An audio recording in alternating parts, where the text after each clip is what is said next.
আলহামদুলিল্লাহ আমাদের মাঝে উপস্থিত হয়ে গিয়েছেন সারা বাংলাদেশের ওয়াইজিনদের যেই অরাজনৈতিক সংগঠন রয়েছে,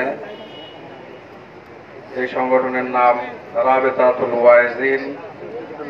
সেই সংগঠনের সম্মানিত শ্রদ্ধাভাজন সভাপতি হযরতুল আল্লামা আব্দুল বাসিত খান দামাত বারকাতুহুল আলিয়া।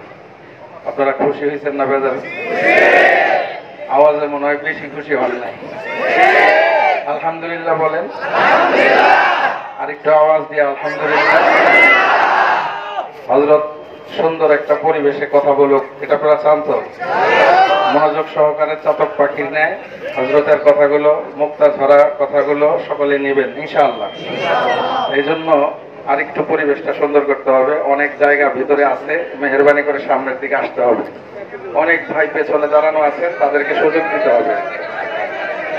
এরপরে আরো একটু সামনের দিকে ক্যামেরা, আমি আগেও বলছি আসলে এত দূর দূরান্ত থেকে আমাদের এই বড় বড় মেহমানগুলো আসতেছেন, যে সামনে ক্যামেরা থাকলে আরেকটু নিচু করে দেন ক্যামেরাগুলো। ক্যামেরাও দরকার আছে, এখানে অস্বীকার করা যাবে না মিডিয়াকে। এখানে হয়তো 5,000 মানুষ আছে, ক্যামেরা থাকলে আরো 50-1 লক্ষ মানুষ দেখবে সারা দেশ বিদেশে। এজন্য ক্যামেরা দরকার, এটা আমরা অস্বীকার করি না। তবে একটু নিচু করে দিলে ভালো হয়, যেন হযরতের চেহারাটা সবাই দেখতে পারে। এই আবেদনটা থাকলো ইউটিউবার ভাইদের প্রতি। আরো একটি গুরুত্বপূর্ণ কথা, আমাদের দেশের একটা সিস্টেম হইল, মানে ভদ্র ভাষায় কোনো কথা বললে মানুষ শুনতে চায় না, তাই না? এটা একটা সমস্যা আমাদের দেশে। এই জন্য দেখবেন যেখানে গরম ওইখানে খুব সবাই শোনে। এজন্য আরো একটা আবেদন আপনাদের কাছে, দুই পাশে যে আমরা চেয়ারগুলো রাখছি দেখছেন, এই চেয়ারগুলো কাদের জন্য রাখছি জানেন? বৃদ্ধ মানুষ, অসুস্থ মানুষ, বৃদ্ধ মানুষ, অসুস্থ মানুষ। এখন যদি বৃদ্ধ না অসুস্থ না এরকম কেউ দুই পাশে বসা থাকে, এটা কেমন হয় আপনারা বলেন? এটা কি ভালো হয়? যার যার সম্মান শেষে রক্ষা করা দরকার। আমরা বারবার বলতেছি, এখন আমরা যদি ভলেন্টিয়ার পাঠাইয়া যুবকদেরকে উঠাইয়া দিই, এটা কি ভালো হবে? ভালো হবে বলেন? অনেক মুরব্বীরা জায়গা পাইতেছে না।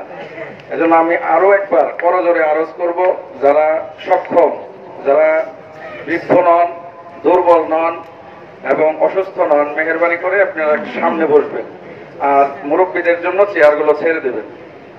2 নাম্বার। 3 নাম্বার কথা হলো, প্যান্ডেল আমাদের বারেক ভাইয়ের লোকজন যারা আছে, ওই সামনের পর্দাটা খুলে দিলে ভালো হয়। উত্তর পাশের পর্দাটা পুরোটা ছেড়ে দেন, অনেক মানুষ এদিকে আসতে বসতেও পারতেছে না, দেখতেও পারতেছে না। উত্তর পাশের পর্দা পুরোটা ছেড়ে দেন, ওইটা ছেড়ে দিলে আমাদের জন্য আরো সুন্দর পরিবেশ হবে আশা করি ইনশাআল্লাহ। যাই হোক, আমি আর সময় নষ্ট করব না। আমাদের এটা অত্যন্ত সৌভাগ্য, হযরতের প্রোগ্রাম যে পাওয়া কত কষ্ট জানেনি আপনারা, পাওয়াই যায় না। আমাদের হযরত এর আগে গত বছরের আগের বছর একবার আসতেন, এই মাঠে বয়ান করে গেছেন আলহামদুলিল্লাহ। এরপরে থেকে আমরা চেষ্টায় ছিলাম, কিন্তু হযরতের শিডিউল আমরা পাই নাই। যে কোনো কারণেই হোক, আজকে আমরা মানে মেঘ না চাইতে বৃষ্টি, এরকম একটা ব্যাপার হয়ে গেছে। আল্লাহ তাআলা মেহেরবানি করে হযরতের প্রোগ্রাম আমাদের মিলাই দিয়েছেন। আরো একবার বলেন আলহামদুলিল্লাহ। এজন্য আমরা হযরতের কাছে করজোরে আবেদন করব। হযরত আমাদের মাঝে উপস্থিত হয়ে গেছেন। এখন হযরত গুরুত্বপূর্ণ, জরুরি, আমাদের সকলের জন্য দিক নির্দেশনামূলক, ওলামায়ে কেরাম এবং আওয়াম সকলের জন্য দিক নির্দেশনামূলক গুরুত্বপূর্ণ বক্তব্য পেশ করবার জন্য সবিনয় অনুরোধ জানাচ্ছি রাবেতাতুল ওয়াইজিন বাংলাদেশের সম্মানিত সভাপতি হযরতুল আল্লামা আব্দুল বাসিত খান দামাত বারকাতুহুল আলিয়া। এই ভাই, এই আসসালামু আলাইকুম ওয়া রাহমাতুল্লাহি ওয়া বারাকাতুহু। সব দিয়ে বন্ধ করে আলহামদুলিল্লাহ نحمده ونستعينه ونستغفره ونؤمن به ونتوكل عليه ونعوذ بالله من شرور أنفسنا ومن سيئات أعمالنا من يهده الله فلا مضل له ومن يضلله فلا هادي له ونشهد أن لا إله إلا الله وحده لا شريك له ونشهد أن سيدنا وسندنا وحبيبنا وحبيب ربنا وطبيبنا وطبيب قلوبنا وأولانا ومولانا محمدا عبده ورسوله الذي يرسله بالحق إلى الخلق بشيرا ونذيرا وداعيا إلى الله بإذنه وسراجا وقمرا منيرا أما بعد فأعوذ بالله من الشيطان الرجيم بسم الله الرحمن الرحيم اليوم أكملت لكم دينكم وأتممت عليكم نعمتي ورضيت لكم الإسلام دينا صدق الله مولانا العظيم وصدق رسوله النبي الأمي الكريم ونحن على ذلك لمن الشاهدين والشاكرين والذاكرين والحمد لله رب العالمين اللهم صل على سيدنا مولانا محمد وعلى آله وأصحابه وبارك وسلم اللهم صل على سيدنا مولانا محمد وعلى آله وأصحابه وبارك وسلم يا رب صل وسلم دائما أبدا على حبيبك خير الخلق كلهم بلغ العلا بجماله كشف الدجى بجماله حسنت جميع خصاله صلوا عليه وآله محبت جرع وجه بلغ العلا بجماله كشف الدجى بجماله حسنت جميع خصاله صلوا عليه وآله صدر محترم অধ্যক্ষার সাভার দারুল উলুম ইসলামিয়া মাদ্রাসার ইন্তেজামে আয়োজিত সালানা দ্বীনি ইজলাসের শ্রদ্ধাভাজন সম্মানিত সভাপতি মুআজ্জাজ হযরত বুজুর্গ উলামায়ে কেরাম, বিভিন্ন দ্বীনি মাদারিস থেকে আগত আজিজ তালাবা, বিভিন্ন অঞ্চল থেকে সমাগত সম্মানিত সুধী, সর্বপ্রথম আল্লাহ পাকের দরবারে আলিশানের আগত শুকর যে মহান রব্বুল আলামিন আমাদের হায়াতকে দীর্ঘায়িত করে আজকের এই মুহূর্ত পর্যন্ত সুস্থ সবল রেখে দুনিয়ার হাজারো ব্যস্ততাকে পিছনে ফেলে রেখে দ্বীনের নিসবতে কোরআনে পাকের মহাব্বতে জান্নাতি আয়োজনে আমাদের কাউকে খতীব কাউকে মুখাতাব হিসাবে হাজিরির যে সাআদত দান করলেন সে মহান মহিয়ানের দরবারে আমরা প্রত্যেকেই শুকরগুজার হচ্ছি। জবান খুলে ভক্তি সহকারে মুহাব্বত নিয়ে দিল থেকে আবেগের সাথে উচ্চ কণ্ঠে সকলেই পড়ে নেই আলহামদুলিল্লাহ। সম্মানিত উপস্থিতি, আপনারা সম্ভবত বাদাল জুমা অথবা ক্বাবলাল জুমা থেকেই দেশের খ্যাতিমান হযরত উলামা মাশায়েখদের জবান থেকে অত্যন্ত গুরুত্বপূর্ণ দ্বীনি দিক নির্দেশনামূলক আলোচনা শুনতেছিলেন। মাহফিলের এই পর্যায়ে আল্লাহ পাক আমাকে আপনাদের খিদমতে উপস্থিত করে দিয়েছেন। আমার পরেও হযরত উলামায়ে কেরাম আপনাদের খিদমতে উপস্থিত হয়ে দ্বীনি আলোচনা পেশ করবেন। আমি আল্লাহ পাকের উপরে পূর্ণ আস্থা রেখেই তার কালামে মাজিদ থেকে একখানা আয়াতে কারিমার অংশ বিশেষ তেলাওয়াত করেছি। মহান আল্লাহ পাক যদি আমাকে তৌফিক দান করেন, তার দয়া যদি শামিলে হাল হয়, তিলাওয়াতকৃত কোরআনে পাকের অংশটাকে সামনে নিয়েই গুরুত্বপূর্ণ কিছু দ্বীনি আলোচনা আপনাদের খেদমতে পেশ করব। আপনারা দোয়া করেন যাতে করে মহান আল্লাহ পাক আমাকে তথ্য সমৃদ্ধ, ইখলাসপূর্ণ আজকে মুসলিম উম্মার প্রয়োজনে অতীব জরুরি দ্বীনি হেদায়েতি আলোচনার তৌফিক দান করেন। মুহতারাম হাজিরিন, আমি কুরআনুল কারীমের পূর্ণ একটা আয়াতে কারিমাও তেলাওয়াত করি নাই। আয়াতে কারিমার একটা আয়াতের অংশ বিশেষ পড়েছি, কিন্তু আলোচনা করব যতটুকু আলোচনা তেলাওয়াত করেছি এতটুকুনেরও না, এখান থেকে এক অংশের আলোচনা আজকে আপনাদের খেদমতে পেশ করব। আমি যতটুকু তেলাওয়াত করেছি এতটুকুনে আল্লাহ পাক তিনটা মহান ঘোষণা দিয়েছেন। তার প্রথমটার উপরে আজকে কথা বলবো, আল ইয়াউমা আকমালতু লাকুম দীনাকুম। এতটুকু, যদিও পূর্ণ এক আয়াত তেলাওয়াত করি নাই, আয়াতের অংশ বিশেষ তেলাওয়াত করেছি, কিন্তু এই আয়াতে কারিমার এই অংশের অনেক দাম, অনেক দাম, অনেক তাৎপর্যপূর্ণ, অনেক তথ্য সমৃদ্ধ। এমনি তো কুরআনুল কারীম পুরাটাই অনেক মহামূল্যবান, এরপরেও কিছু আহাম ফাল আহাম, অতি গুরুত্বপূর্ণ, অতি মর্যাদাশীল আছে। কখনো কুরআনুল কারীমের কোন আয়াতে কারিমার গুরুত্ব কম নেই, তবে একটার চাইতে আর একটা বেশি আছে। কোনটার ব্যাপারে কম শব্দ ব্যবহার করা যাবে না, বেশি করতে হবে।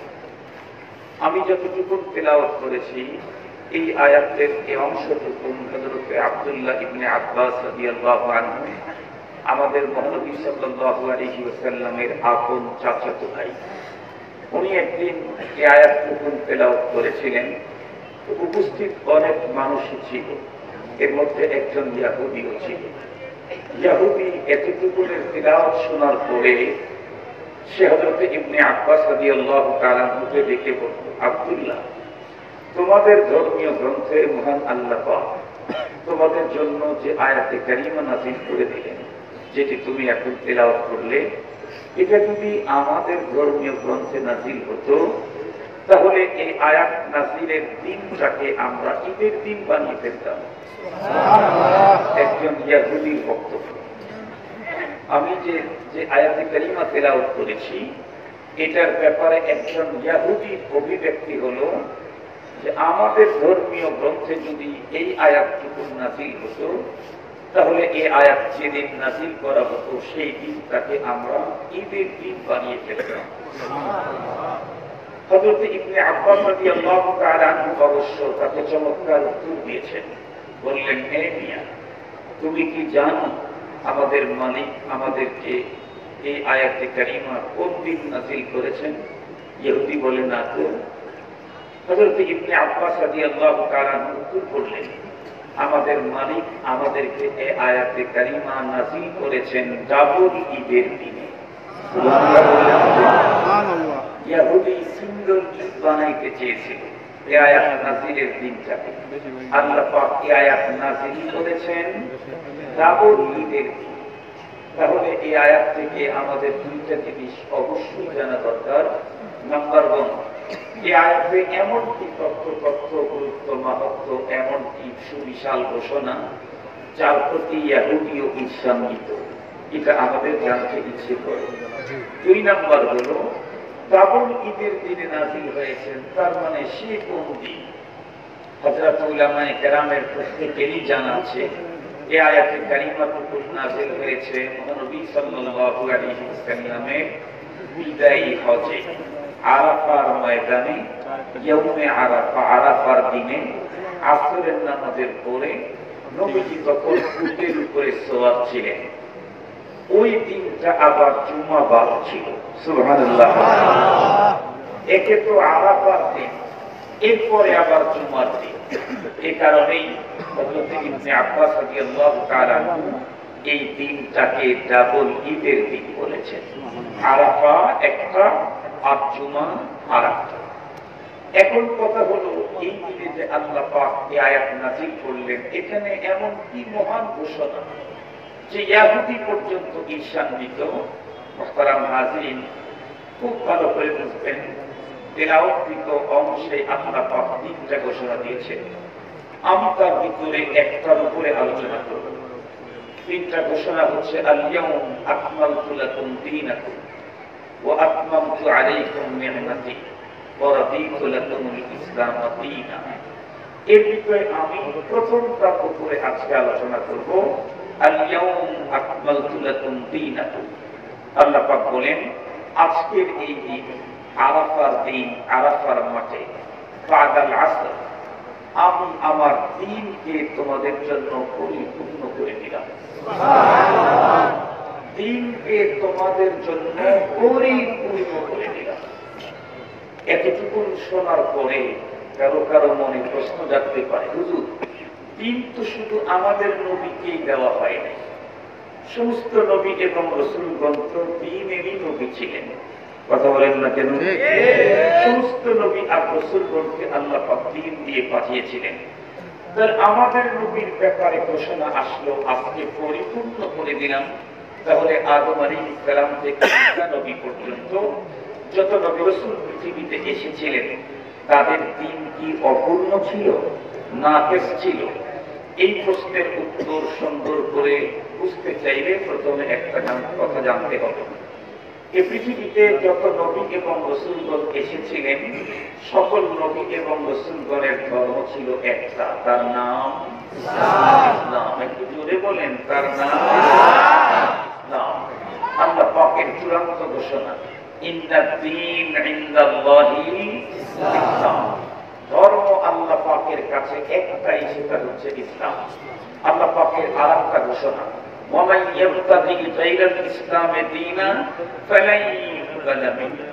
ইসলাম ছাড়া অন্য কোন ধর্ম কেউ যদি অনুসরণ করে, আল্লাহ পাক বলেন, পশ্চিম কালেও তা গ্রহণ করা হবে না।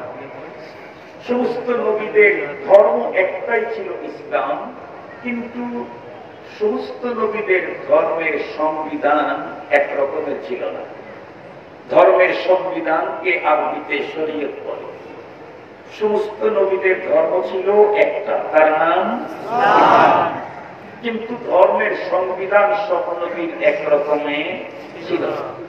কোন নবীর ধর্মীয় সংবিধান, কোন নবীর ধর্মীয় সংবিধানের কোন অংশ ছিল একদম বিপরীতমুখী, বিল মুকাবিল, একদম উল্টো। যেমন হযরত মূসা, হযরত ঈসা আলাইহিস সালাম, ওনাদের শরীয়তের কোন বিষয়গুলি একদম বিপরীতমুখী ছিল। কোনটা ছিল ইফরাত, কোনটা ছিল তাফরীত। কিন্তু আমাদেরকে আল্লাহ পাক যে শরীয়ত দিয়েছেন, এটা হচ্ছে বাইনাল ইফরাত ওয়া তাফরীত, মু'তাদিল। আমাদেরকে আল্লাহ পাক দিয়েছেন। আপনাদেরকে একটা মাসআলা বললে খুব ভালো বুঝবেন। এক নবীর সময় শরীয়তের সংবিধান বিধান ছিল, দ্বীনের সংবিধান, শরীয়তের আইন ছিল, কারো কাপড়ে যদি নাপাক লেগে যায়, তাহলে কিয়ামত পর্যন্ত ধুলে ওটা পাক হবে না, ওই অংশ কেটে ফেলতে হবে।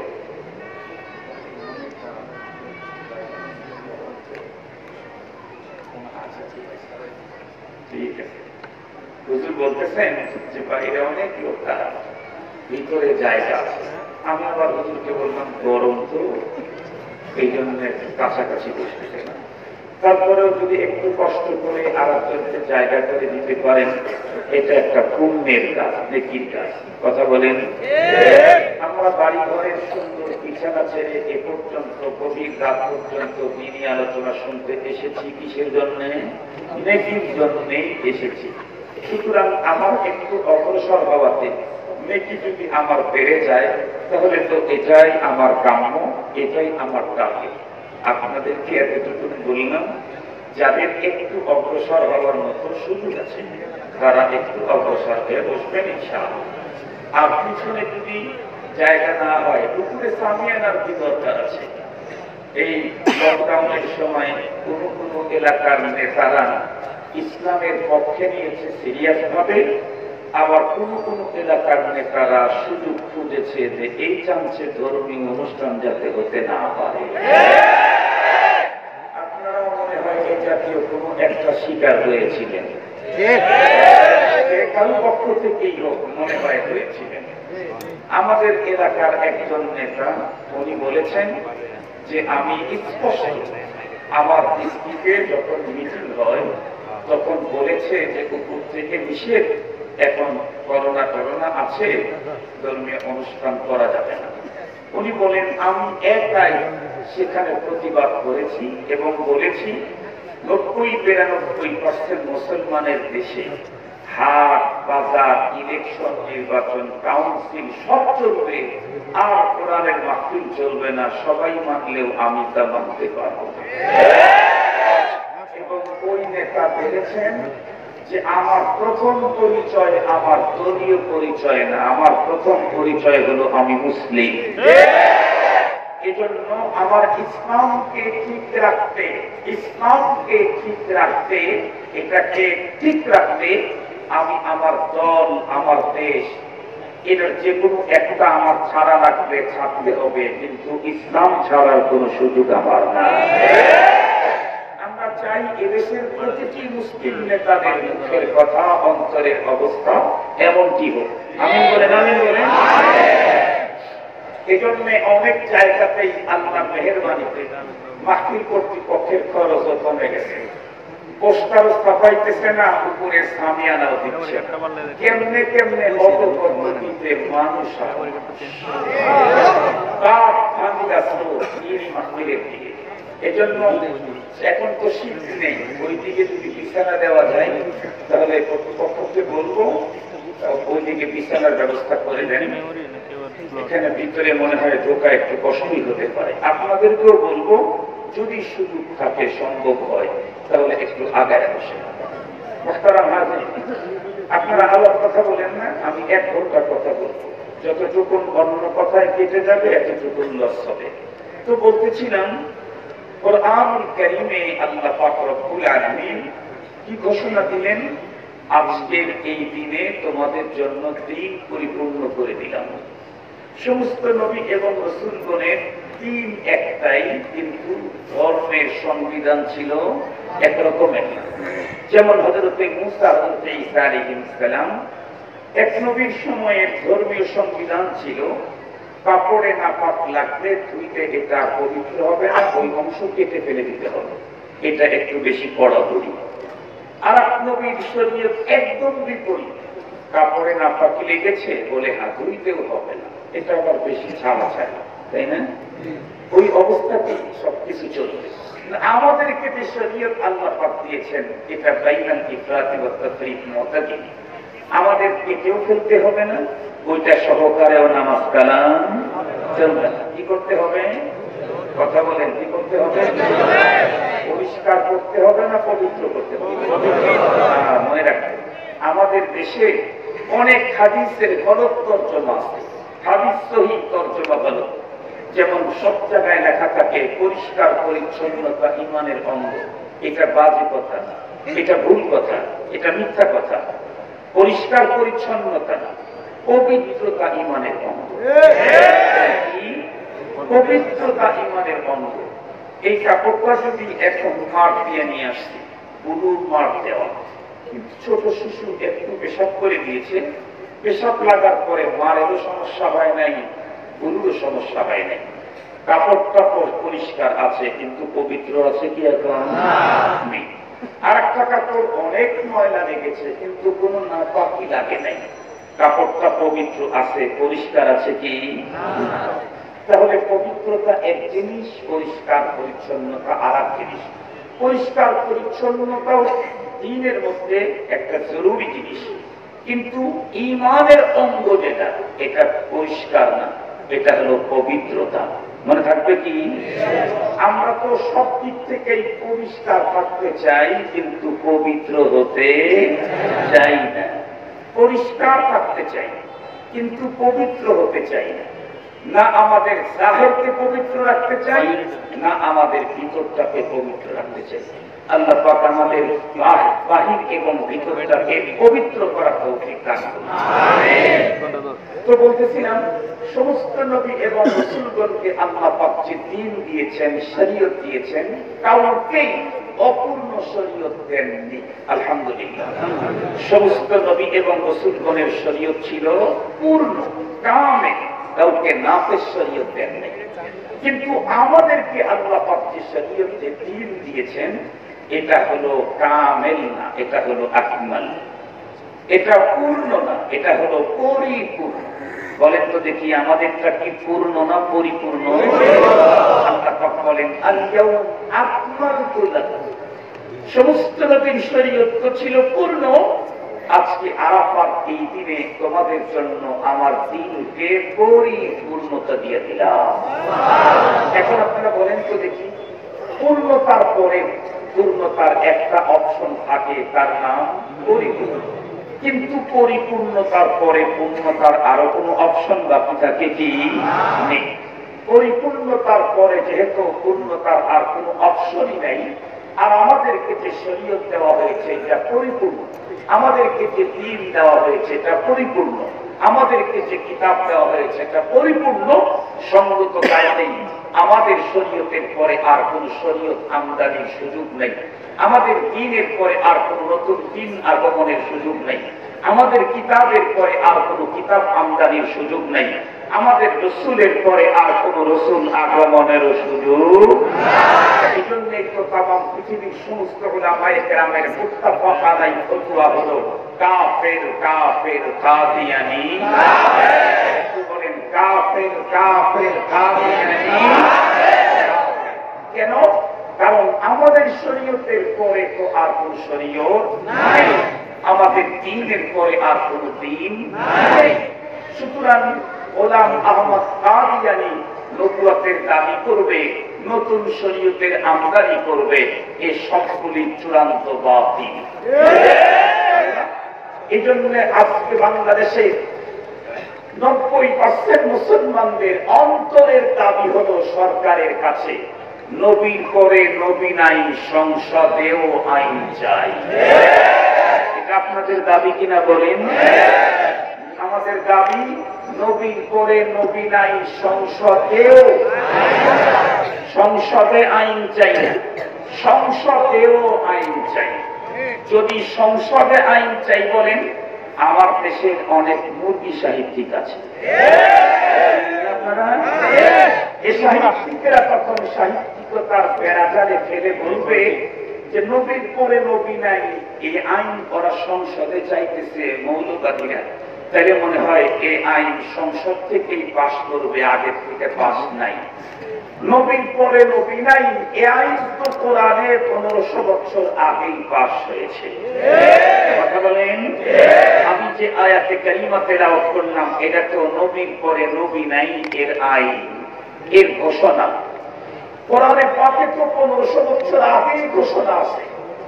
90-92% মুসলমানদের দেশে রাষ্ট্রীয় ভাবেও সংসদেও এই আইনটা আমরা চাই, ওখানে তো আছেই, এখানেও। এই জন্য আমাদের স্লোগান, নবীর পরে নবী নাই,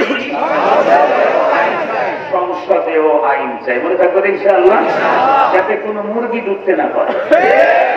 ইনশাআল্লাহ আল্লাহ পাক আমাদেরকে স্লোগান দিয়ে সামনে বাড়াবার তৌফিক দান। এখন কথা হলো, এই আয়াতে কারিমাতে আল্লাহ পাক কি এমন ঘোষণা দিলেন? ঘোষণা দিলেন, আজকের দিনের দিনকে পরিপূর্ণ করে দিলাম। এই ঘোষণাটা